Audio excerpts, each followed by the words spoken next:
Goldman Sachs, Morgan Stanley, JP Morgan.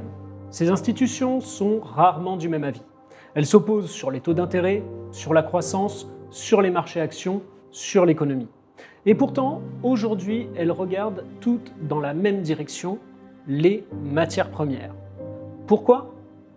Est-ce qu'elles savent quelque chose que le grand public ignore encore ? Ou plus précisément, sont-elles en train de reconnaître quelque chose que les initiés surveillent depuis toujours ? Un phénomène rare, un phénomène puissant, un phénomène qui ne se produit que 4 fois en 130 ans. Eh bien oui, chers spectateurs, et ce phénomène porte un nom, le supercycle des matières premières. Je suis Yonej Jaoulan, directeur des investissements aux Publications Agora. Et aujourd'hui, j'ai le plaisir de recevoir Philippe Béchade. Pour ceux qui ne le connaissent pas encore, Philippe est économiste, analyste financier depuis près de 40 ans et spécialiste reconnu des matières premières. Philippe, c'est un peu le médecin que l'on consulte lorsque l'économie mondiale commence à tousser, quand c'est la panique sur les marchés, quand plus personne ne sait vraiment ce qui se passe dans l'économie mondiale, on fait appel à lui. C'est d'ailleurs pour cette expertise qu'il intervient régulièrement dans différents médias, dont CNews, afin d'aider les investisseurs à mieux s'orienter dans le contexte actuel. Mais s'il y a bien un domaine où son expertise est particulièrement reconnue, c'est celui des matières premières. Il recommande l'or depuis 2011, il a identifié le réveil de l'argent métal pratiquement au jour près en juillet 2025, et plus récemment, le 24 novembre 2025, Philippe annonçait déjà le réveil du pétrole alors que le baril ne valait encore qu'une cinquantaine de dollars. Et bien avant que les tensions au Moyen-Orient et le blocage du détroit d'Ormuz ne viennent propulser les cours au-delà des 100 dollars le baril. L'ensemble de ces recommandations ont donné à nos lecteurs des dizaines d'occasions de doubler, tripler, voire multiplier par 10 leur mise. Et depuis plusieurs mois maintenant, Philippe attire l'attention sur ce qu'il considère comme le retour d'un phénomène extrêmement rare, un nouveau supercycle des matières premières. Alors Philippe, avant d'aller plus loin, pour nos auditeurs, peux-tu expliquer ce qu'est un supercycle exactement ?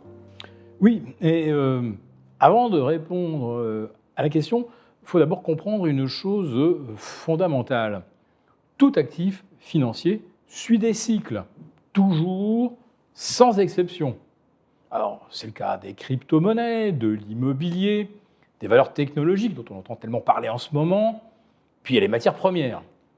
Tout évolue par cycle de fréquence, d'amplitude et de durée plus ou moins longue. Alors, il y a des périodes d'engouement, des périodes d'excès, puis des périodes de désintérêt. Et ensuite, le cycle recommence. Mais tous ces cycles ne se valent pas.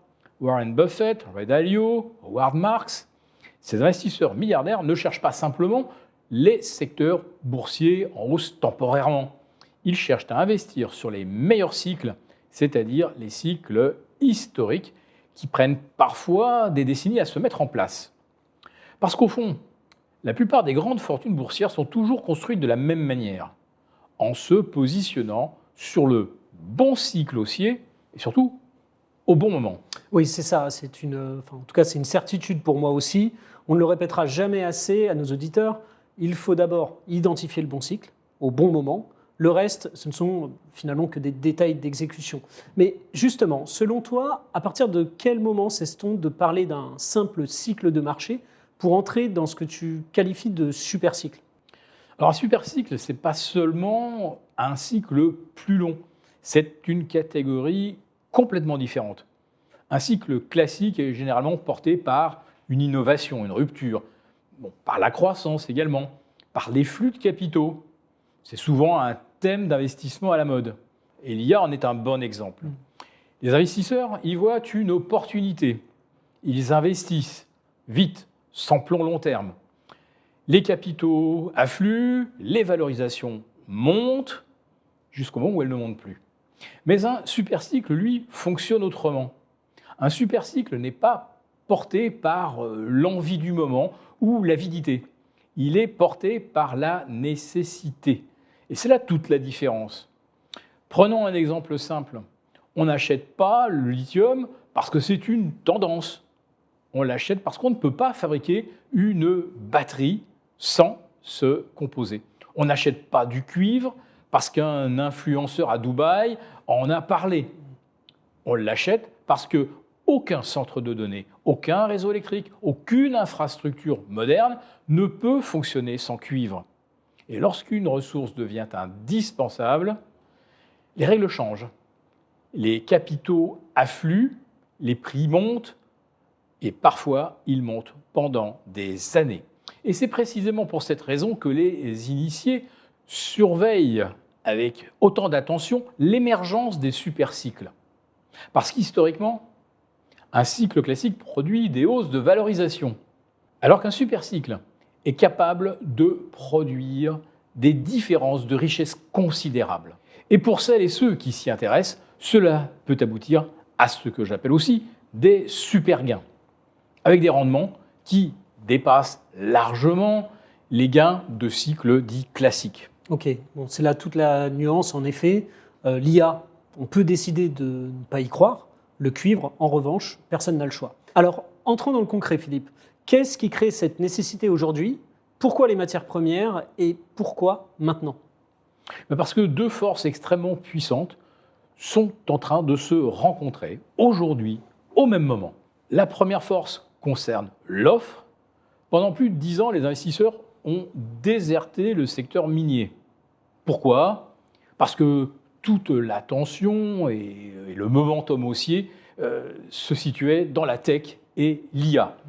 Résultat, les investissements miniers ont été divisés par 2 depuis leur pic de 2012. Or, une mine, ça ne se construit pas en quelques mois comme un data center. Entre la découverte d'un gisement et sa mise en production, il faut souvent 10 ans, parfois davantage. Autrement dit, l'offre dont il est question ne peut pas réagir rapidement. Et ça, c'est un vrai problème. Parce qu'en ce moment même, la demande explose. L'intelligence artificielle réclame des quantités gigantesques d'énergie et de ressources dites rares. Et le réarmement mondial s'accélère également partout. La transition énergétique consomme des volumes records de métaux bien spécifiques. Chaque nouvelle usine, chaque centre de données, chaque véhicule électrique, chaque infrastructure énergétique, tout cela réclame davantage de matières premières. Tu as donc une offre qui peine à suivre, et d'ailleurs qui ne répond plus aujourd'hui, et une demande qui explose. Et ça, ce n'est arrivé que 4 fois en 130 ans. Et le résultat est toujours le même et inexorable. La pénurie est d'abord silencieuse, progressive, et puis un jour, elle fait la une des journaux. Et c'est exactement ce type de déséquilibre qui donne naissance au supercycle. Donc, si je résume pour nos auditeurs, un supercycle est beaucoup plus puissant qu'un cycle classique parce qu'il est alimenté par un besoin réel du monde économique, un besoin de nécessité, et c'est en quelque sorte un cycle inévitable. Exactement. Et c'est pour cela qu'un supercycle est généralement plus long, plus profond et plus puissant.